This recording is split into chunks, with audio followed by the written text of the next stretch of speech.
The Federal Reserve controls the very heart of what's happening with money, because money answers everything. It's the one thing that everybody wants. And when you give a private institution a monopoly on the creation of this money, you vest total control in that institution. Just who owns the Federal Reserve? The City of London set the whole thing up. The Federal Reserve Bank of New York is principally owned by 5 merchant banks in London, chartered by the Bank of England. Perhaps England, which many have considered a political satellite of the United States in recent years, is really the one pulling the strings of international policy. It's not a matter of who owns the Fed, it's who controls it. The government has given the banks a monopoly, and then you see the Justice Department doing nothing about the bank mergers. A monopoly can only exist with government assistance, and they've given great assistance to the banking monopoly. Well, what we're about to show you is that there's nothing federal about the Federal Reserve, and there are no reserves. The name is a deception created back before the Federal Reserve Act was passed in 1913 to make Americans think that America's central bank operates in the public interest. The truth is that the Federal Reserve is a private bank owned by private stockholders and run purely for their private profit. The Federal Reserve is the largest single creditor of the United States government. By the early 20th century, the U.S. had already implemented and removed a few central banking systems, which were swindled into place by ruthless banking interests. At this time, the dominant families in the banking and business world were the Rockefellers, the Morgans, the Warburgs, the Rothschilds. And in the early 1900s, they sought to push once again legislation to create another central bank. However, they knew the government and public were very weary of such an institution, so they needed to create an incident to affect public opinion. So, J.P. Morgan, publicly considered a financial luminary at the time, exploited his mass influence by publishing rumors that a prominent bank in New York was insolvent or bankrupt. Morgan knew this would cause mass hysteria, which would affect other banks as well. And it did. The public, in fear of losing their deposits, immediately began mass withdrawals. Consequently, the banks were forced to call in their loans, causing the recipients to sell their property, and thus a spiral of bankruptcies, repossessions, and turmoil emerged. Fraud, the Panic of 1907 led to a congressional investigation headed by Senator Nelson Aldrich, who had intimate ties to the banking cartels and later became part of the Rockefeller family through marriage. The commission, led by Aldrich, recommended a central bank should be implemented so a panic like 1907 could never happen again. This was the spark the international bankers needed to initiate their plan. In 1910, a secret meeting was held at a J.P. Morgan estate on Jekyll Island off the coast of Georgia. It was there that the central banking bill called the Federal Reserve Act was written. This legislation was written by bankers, not lawmakers. This meeting was so secretive, so concealed from government and public knowledge that the 10 or so figures who attended disguised their names when en route to the island. After this bill was constructed, it was then handed over to their political frontman, Senator Nelson Aldrich, to push through Congress. The year was 1913. Woodrow Wilson was president, and powerful banking interests, who had been trying for years, finally achieved their long-term goal of a silent coup d'etat by taking control of the American government. The first thing they did to accomplish their takeover was convince Secretary of State Philander Knox to lie to the American people and tell them that the 16th Amendment, the Income Tax Amendment, had been legally ratified by the states when it was not. The bankers knew that this tax would ultimately end up in their pockets. Because of this fraud, the American people were led to believe there was now a tax on their labor. Congress and the President are completely aware of this fraud, and it was even cited in a recent court case.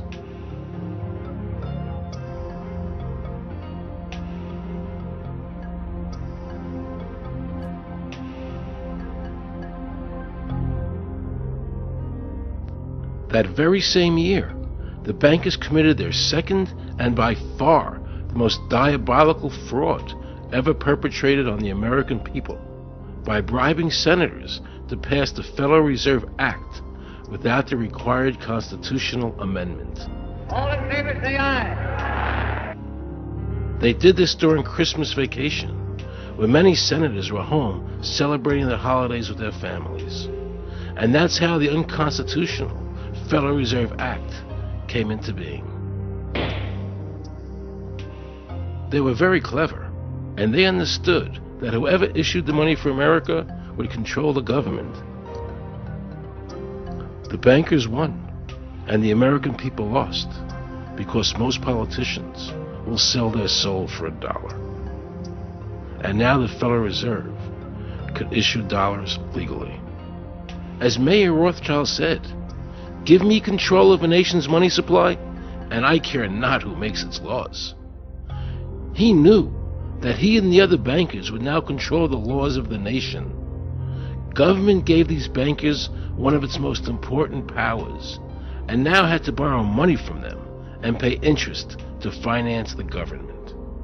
So the American people were forced to lower their standard of living and pay a graduated income tax to the government, just so the government could give these bankers more profits. President Woodrow Wilson, who signed the Federal Reserve Act into law, later said, in regret, "I am a most unhappy man. I have unwittingly ruined my country. A great industrial nation is now controlled by its system of credit. We are no longer a government by free opinion, no longer a government by conviction and the vote of the majority, but a government by the opinion and duress of a small group of dominant men."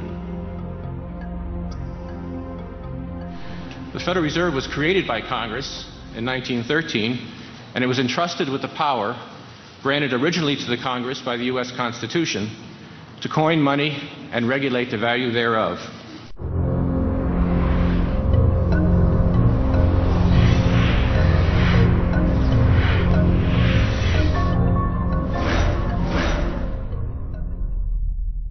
A number of years ago, the Central Bank of the United States, the Federal Reserve, produced a document entitled Modern Money Mechanics.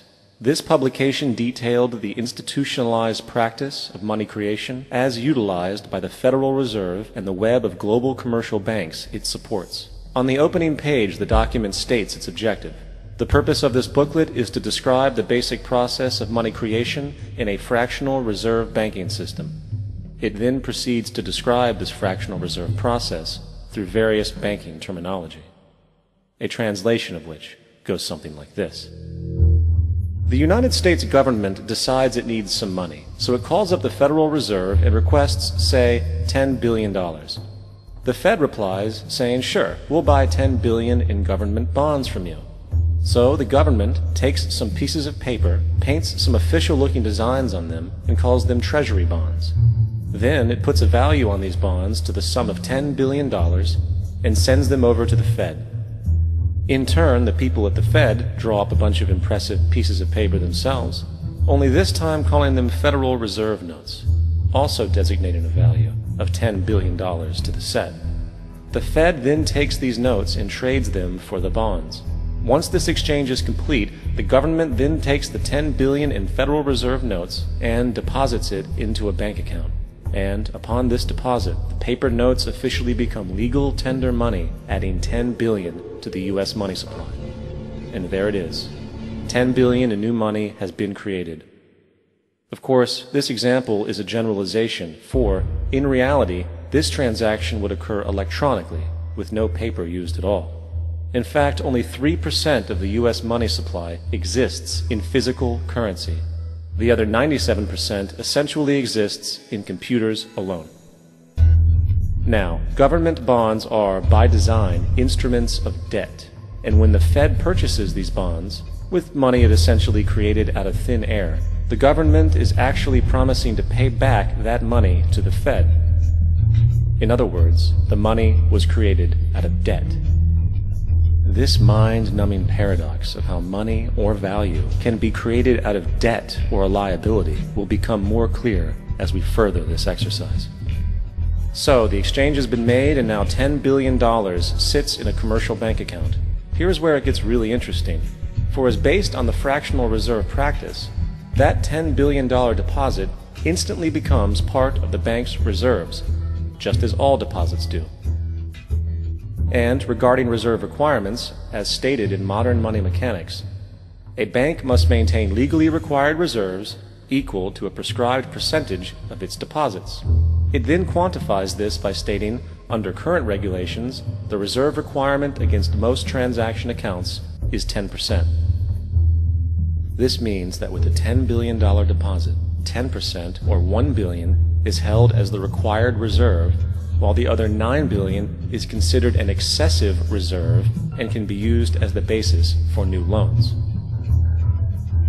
Now, it is logical to assume that this $9 billion is literally coming out of the existing $10 billion deposit. However, this is actually not the case. What really happens is that the $9 billion is simply created out of thin air on top of the existing $10 billion deposit. This is how the money supply is expanded. As stated in modern money mechanics, of course they, the banks, do not really pay out loans from the money they receive as deposits. If they did this, no additional money would be created. What they do when they make loans is to accept promissory notes, loan contracts, in exchange for credits, money, to the borrower's transaction accounts. In other words, the $9 billion can be created out of nothing simply because there is a demand for such a loan and that there is a $10 billion deposit to satisfy the reserve requirements. Now, let's assume that somebody walks into this bank and borrows the newly available $9 billion. They will then most likely take that money and deposit it into their own bank account. The process then repeats, for that deposit becomes part of the bank's reserves. 10% is isolated, and in turn 90% of the $9 billion, or $8.1 billion, is now available as newly created money for more loans. And, of course, that 8.1 can be loaned out and redeposited, creating an additional 7.2 billion, to 6.5 billion, to 5.9 billion, etc. This deposit money creation loan cycle can technically go on to infinity. The average mathematical result is that about $90 billion can be created on top of the original 10 billion. In other words, for every deposit that ever occurs in the banking system, about 9 times that amount can be created out of thin air. So, now that we understand how money is created by this fractional reserve banking system, a logical yet elusive question might come to mind. What is actually giving this newly created money value? The answer? The money that already exists. The new money essentially steals value from the existing money supply. For the total pool of money is being increased irrespective to demand for goods and services. And as supply and demand finds equilibrium, prices rise, diminishing the purchasing power of each individual dollar. This is generally referred to as inflation, and inflation is essentially a hidden tax on the public. The fractional reserve system of monetary expansion is inherently inflationary. For the act of expanding the money supply, without there being a proportional expansion of goods and services in the economy, will always debase a currency. In fact, a quick glance at the historical values of the US dollar versus the money supply reflects this point definitively, for the inverse relationship is obvious.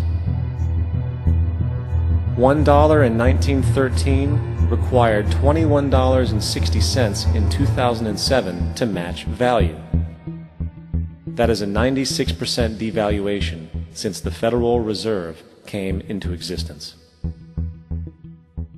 Now, if this reality of inherent and perpetual inflation seems absurd and economically self-defeating, hold that thought, for absurdity is an understatement in regard to how our financial system really operates. For in our financial system, money is debt. And debt is money. Here is a chart of the U.S. money supply from 1950 to 2006. Here is a chart of the U.S. national debt for the same period. How interesting it is that the trends are virtually the same. For the more money there is, the more debt there is. The more debt there is, the more money there is. To put it a different way, every single dollar in your wallet is owed to somebody by somebody. For remember, the only way the money can come into existence is from loans. Therefore, if everyone in the country were able to pay off all debts, including the government, there would not be $1 in circulation. So far, we have discussed the reality that money is created out of debt, through loans. These loans are based on a bank's reserves, and reserves are derived from deposits. And through this fractional reserve system, any one deposit can create 9 times its original value, in turn debasing the existing money supply, raising prices in society. And since all this money is created out of debt and circulated randomly through commerce, people become detached from their original debt, and a disequilibrium exists, where people are forced to compete for labor in order to pool enough money out of the money supply to cover their costs of living. As dysfunctional and backwards as all of this might seem, there is still one thing we have omitted from this equation. And it is this element of the structure which reveals the truly fraudulent nature of the system itself: the application of interest. When the government borrows money from the Fed, or when a person borrows money from a bank, it almost always has to be paid back with accrued interest. In other words, almost every single dollar that exists must be eventually returned to a bank with interest paid as well. But if all money is borrowed from the central bank and is expanded by commercial banks through loans, only what would be referred to as the principal is being created in the money supply. So then, where is the money to cover all of the interest that is charged? Nowhere. It doesn't exist. The ramifications of this are staggering, for the amount of money owed back to the banks will always exceed the amount of money that is available in circulation. This is why inflation is a constant in the economy, for new money is always needed to help cover the perpetual deficit built into the system, caused by the need to pay the interest. What this also means is that mathematically, defaults and bankruptcy are literally built into the system, and there will always be poor pockets of society that get the short end of the stick. An analogy would be a game of musical chairs, for once the music stops, somebody is left out to dry. And that's the point. It invariably transfers true wealth from the individual to the banks. For if you are unable to pay for your mortgage, they will take your property. This is particularly enraging when you realize that not only is such a default inevitable due to the fractional reserve practice, but also because of the fact that the money that the bank loaned to you didn't even legally exist in the first place.